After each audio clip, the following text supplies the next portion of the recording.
Indian जो navy है वो राफेल फाइटर जेट्स खरीद रही है। इससे पहले इंडियन एयरफोर्स जो थी वो भी उन्होंने भी खरीदे। ये इतना पैसा डिफेंस पे क्यों लग रहा है सुमित भाई? इंटरनेशनल कम्युनिटी चुप साधे बैठी है, उनकी कानों पे जू नहीं रेंग रही है। हब बनेगा इंडिया का रफेल, और इसके बाद जो यूएई में जाएगा, जो इंडोनेशिया में जाएगा, जो ग्रीस से जाएगा, तो इस प्लांट से निकला हुआ रफेल बनेगा। तो ये मेक इन इंडिया जो हम कहते हैं उस पर भी फिट हो रहा है। तो यहाँ टेक्नोलॉजी ट्रांसफर भी हो रही है, इंडिया में प्रोडक्शन भी हो रही है, सप्लाई लाइन भी आ रही है, और धीरे धीरे इंडिया को एमआरओ हब बनाया जाएगा एशिया पैसिफिक का रफेल का।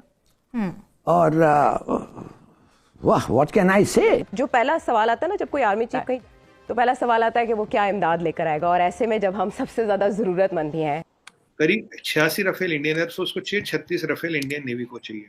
86 और 36, करीब 125 जहाज की बात कर रहे हैं मोटा मोटा। यहाँ तालिबान की तरफ से ये जो धमकियां दी गई हैं, करीब अगले 2 महीने में फ्रांस का एक डेलीगेशन आएगा, फ्रांस के प्रेसिडेंट भी आ सकते हैं, क्योंकि धमकी आ चुकी है। ये धमकी मतलब इसकी इंटेंसिटी क्या है? अब सूरत हाल जो है वो और ज्यादा नाजुक दौर में गुजर रही है। दौर है, आर्मी चीफ गेम में है, और हम यहाँ पे किस किस्म की खबरें सुन रहे हैं? तज्जिए क्या, खुशखबरी मिलेगी इकोनॉमी के हवाले से, खुशखबरी मिलेगी सऊदी अरब कुछ दे देगा। यहाँ रोजगार दो, टेक्नोलॉजी ट्रांसफर करो। तो कोई हम चाइना से उधार पे तो ले नहीं रहे ना, कि जो चाइना ने टर्म्स बोल दिया साइन कर दिया।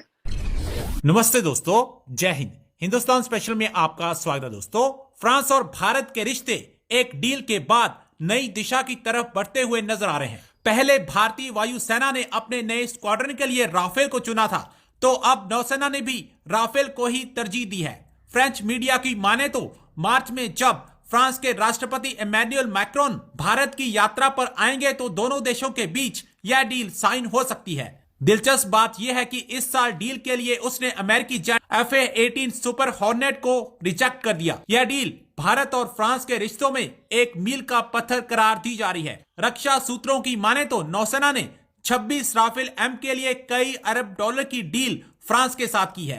अब पाकिस्तान फ्रांस और भारत के बीच हुई इस बड़ी डील से खासा परेशान दिखाई दे रहा है, और ये चर्चा कर रहा है कि अब भारत फ्रांस से अपनी नेवी के लिए भी राफेल खरीदने जा रहा है, जो कि पाकिस्तान के लिए एक चिंता का विषय है। सुमित भाई, सुनने में आया है कि इंडियन जो नेवी है वो राफेल फाइटर जेट्स खरीद रही है। इससे पहले इंडियन एयरफोर्स जो थी वो भी उन्होंने भी खरीदे। और ये भी पता चला है कि जो इंडियन नेवी है वो जिसे वो कहते हैं ना अमेरिकन, जो सुना है कि FA-18 सुपर हॉर्नेट जो थे उनको छोड़ के तो राफेल की तरफ जा रहे हैं। ये इतना पैसा डिफेंस पे क्यों लग रहा है सुमित भाई? नेशनल सिक्योरिटी के लिए, राष्ट्र सुरक्षा के लिए जो भी उपयुक्त होगा, जो भी अप्रोप्रिएट होगा वो किया जाएगा।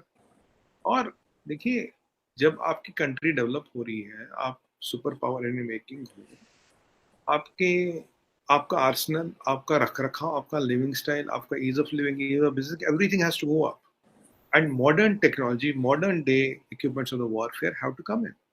अगर आप रफेल की बात करें, रफेल के जो डील है बहुत बड़ी है। आप इसको अमेरिका वगैरह के बारे में देखिए, मैंने आपको, आपके पुराने शो की बात है, तो मैंने आपको बोला था 4-5 कंपनियां अभी हमारे को सी ट्रायल्स दे रही है। बोला था 5 महीने पहले बोल चुका हूँ आपको, और मैंने तब आपको ये भी बोला था most probably Rafale will make it, क्योंकि रफेल का जो इक्विपमेंट है वो एडवांस्ड है। और 3-4 चीजें जो हमें समझने की, करीब 86 रफेल इंडियन एयरफोर्स को चाहिए, 36 रफेल इंडियन नेवी को चाहिए। 86 और 36, करीब 125 जहाज की बात कर रहे हैं मोटा मोटा। यहाँ जो रफेल M है, इसमें जो है ये जो कैटापोस्ट लॉन्च होता है और जो एरेस्टर बेस्ड लैंडिंग होती है, दोनों को सपोर्ट करता है। ठीक है, हमारे दोनों एक तरफ का रोड पे चले। दूसरी बात चीमा साहब, आपको याद होगा ये शायद 5 अप्रैल 2021 था। 5 अप्रैल 2021 को एक MOU हुआ था हिंदुस्तान एरोनॉटिक्स और सेफ्रॉन इंजन, सेफ्रॉन टेक्नोलॉजीज के बीच। ये जो इंजन है ये M88 सीरीज का इंजन है। इसका ये हाई थ्रस्ट इंजन है। आई थिंक इसका थ्रस्ट इज 110 किलो नॉट्स केयर। ये इंजन इंडिया में बनेगा, और जो भी ये रफेल बनेगी इंजन इंडिया में बनेगा, और 50% ये जो बनेगा जहाज ही इंडिया में बनेगा। उसके बाद यहाँ असेंबली आएगी, और यहाँ से एक बार फिर ये MRO हब बनेगा। MRO is maintenance research and maintenance repair and operation hub बनेगा इंडिया का रफेल। और इसके बाद जो यूएई में जाएगा, जो इंडोनेशिया में जाएगा, जो ग्रीस से जाएगा, तो इस प्लांट से निकला हुआ रफेल बनेगा। तो ये मेक इन इंडिया जो हम कहते हैं उस पर भी फिट हो रहा है। तो यहाँ टेक्नोलॉजी ट्रांसफर भी हो रही है, इंडिया में प्रोडक्शन भी हो रही है, सप्लाई लाइन भी आ रही है, और धीरे धीरे इंडिया को एमआरओ हब बनाया जाएगा एशिया का, एशिया पैसिफिक का राफेल का। और उसके बाद ये टेक्नोलॉजी यहाँ से जो जहाज निकलेंगे, नए ऑर्डर यहाँ से बन के निकलेंगे। तो ये आप इसको एक छोटी डील ना समझिए, बहुत बड़ी डील हो रहा है। MRO business is worth $100 of billions 5 years 10 years down the line। आपको याद होगा पीछे रतन टाटा जी ने बोला कि ये हुआ था कि भाई रतन टाटा जी 100 जहाज खरीद रहे हैं, 500 जहाज खरीद रहे हैं $10 billion में। अब मैं आपके किसी चैनल पे था पाकिस्तान के, तो मैंने कहा basically the idea is MRO hub, क्योंकि अभी जो एमआरओ बिजनेस है करीब it is valued around $500 billion yearly. अभी एशिया में जो सबसे बड़ा है वो है सिंगापुर। जैसे इसमें passenger to cargo conversion, cargo to passenger conversion, काफ़ी चीज़ें होती हैं। और अगर हब देखे, जैसे मैं डेल्टा एयरलाइंस की बात करूँ, डेल्टा का हब है हांगकॉन्ग, बहुत सी एयरलाइंस का हब है सिंगापुर, जबकि लॉजिकली अगर आप एशिया की बात करें इंडिया सेंटर आता है। तो एमआरओ के साथ साथ जब एमआरओ आप यहाँ लाओगे, अभी क्यों नहीं आ रहा है ये हब्स, यहाँ क्यों नहीं बन रहे, एविएशन हब क्यों नहीं बन रहे? हमारे पास एमआरओ नहीं है। सिंगापुर या जापान में एमआरओ फैसिलिटीज है, जैसे हमारे पास एमआरओ फैसिलिटीज आएंगी, करीब 10 से 12 airlines will have hubs in India. और आपको तो पता होगा India is the fastest growing aviation market. जो वर्ल्ड ओवर एविएशन मार्केट्स का CAGR है करीब 11-12% है, हमारा CAGR 25% है। आपने पीछे देखो एयरबस का CEO आए थे मोदी जी से मिलने, मैंने फोटो भी ट्वीट की थी, इसीलिए आए थे। ये सबसे बड़ा मार्केट है। और हमें क्या चाहिए सचिमा साहब? देखिए आपको अच्छे अच्छे शुभ समाचार सुना रहा हूँ, मैं आपको बोलता ना आपको शुभ समाचार सुनाता रहूँ। देखिए हमें क्या चाहिए? हमें चाहिए इंजन, हमें चाहिए हाई थ्रस्ट इंजन। और हाई थ्रस्ट इंजन अब यहाँ बनेगा। अभी 5 कंपनियां वैसे बाय द वे इंजन बनाना शुरू कर दी, UB technologies, Rolls Royce, saffron, Sukhoi और हिंदुस्तान एरोनॉटिकल्स। और ये जो सैफरान के इंजन है डेल्टा में, ये हमारा जो है चेतक है, ध्रुव है, उसमें ऑलरेडी लगते हैं। तो अब ये इंजन बनाने के बाद हमारा एक अपना कमर्शियल एयरक्राफ्ट का भी वेरिएंट है। कमर्शियल एयरक्राफ्ट का जो हमारा वेरिएंट है उसका नाम है सारस, 32 सीटर 72 सीटर।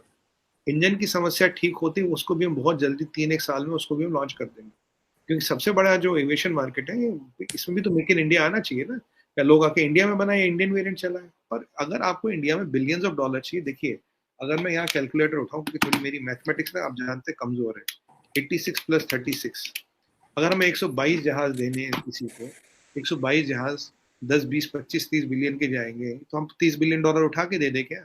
उसे बोलेंगे इंडिया में बना, यहाँ एम्प्लॉयमेंट दे, यहाँ रोजगार दो, टेक्नोलॉजी ट्रांसफर करो। तो कोई हम चाइना से उधार पे तो ले नहीं रहे ना, कि जो चाइना ने टर्म्स बोल दिया साइन कर दिया। लेकिन पाकिस्तान की हद तक क्या होता है, जब भी चाहे वो खान साहब का दौर हो या अब इस हुकूमत का दौर है, आर्मी चीफ गए में है, और हम यहाँ पे किस किस्म की खबरें सुन रहे हैं? तजिए क्या खुशखबरी मिलेगी इकोनॉमी के हवाले से, खुशखबरी मिलेगी सऊदी अरब कुछ दे देगा। देखें अगर इसाक डार साहब गए हों और इस तरह की बातें हो रही हैं कि खुशखबरी मिलेगी, फिर तो सेंस करता है। क्या ये आर्मी चीफ की जिम्मेदारी है कि वो जाएं और वो किसी की भी हुकूमत हो और वो उनके लिए पैसे लेके आए?